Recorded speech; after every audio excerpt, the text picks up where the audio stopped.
Bonjour à tous, la Coupe du Monde 2026 a débuté au Mexique, aux États-Unis et au Canada. L'occasion de revenir sur le prix de certains billets qui atteignent des niveaux records.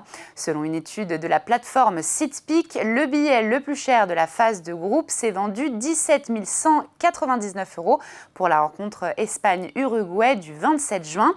Du côté des Bleus, les tarifs grimpent aussi fortement, jusqu'à 4 683 € pour France-Sénégal et même 5 767 € pour le match France-Norvège.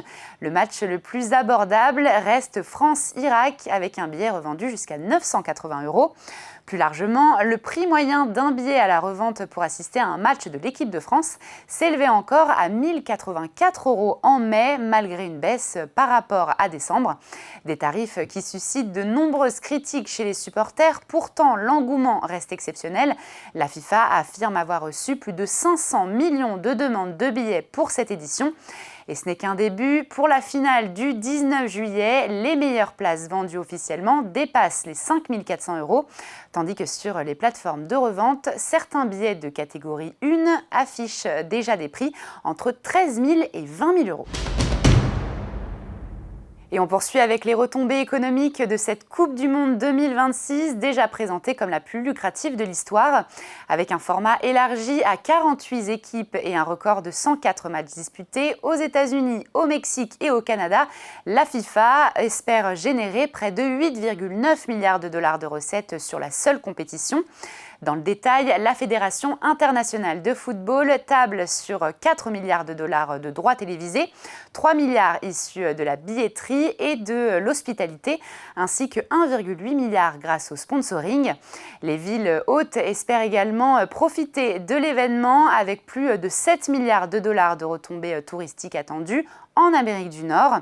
Enfin, autre nouveauté cette année, les pauses fraîcheur deviennent obligatoires pendant les matchs. Une mesure critiquée par certains supporters, mais qui offre de nouvelles opportunités publicitaires aux diffuseurs. En France, un spot de 20 secondes diffusé pendant une pause fraîcheur lors d'un match des Bleus peut être facturé jusqu'à 200 000 € et même 425 000 € pour la finale.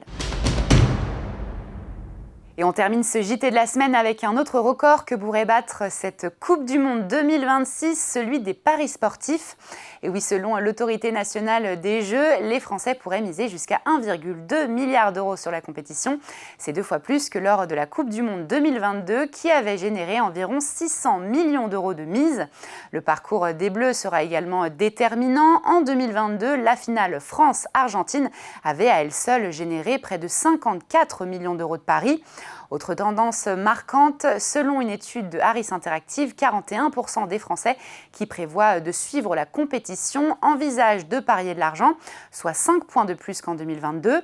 Chez les moins de 35 ans, cette proportion grimpe même à 54%. Face à cet engouement, le régulateur appelle toutefois à la vigilance. Il estime que 600 000 joueurs présentent aujourd'hui un profil de jeu excessif, un chiffre en forte hausse ces dernières années. Et voilà, Parlons Cash l'hebdo, c'est fini. On se retrouve la semaine prochaine sur Boursorama.